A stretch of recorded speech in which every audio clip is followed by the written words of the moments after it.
আসসালামু আলাইকুম, সবাইকে পবিত্র ঈদের শুভেচ্ছা। সবাই কেমন আছেন?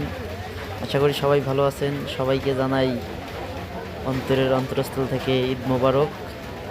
তো আমরা আমাদের রংপুর বুড়িরহাট কেন্দ্রীয় ঈদগাহ মাঠ নামাজ শেষে সবাই যখন বাসার উদ্দেশ্যে ফিরছে, এই সময়ের কিছু দৃশ্য আপনাদের মাঝে আমি তুলে ধরলাম।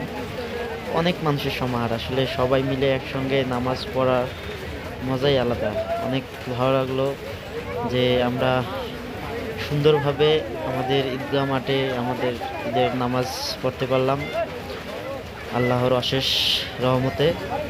তো আপনারা সবাই কেমন আছেন একটু কমেন্ট বক্সে জানাবেন। আর অবশ্যই সবার দাওয়াত থাকলো, অবশ্যই অবশ্যই আপনারা আসবেন।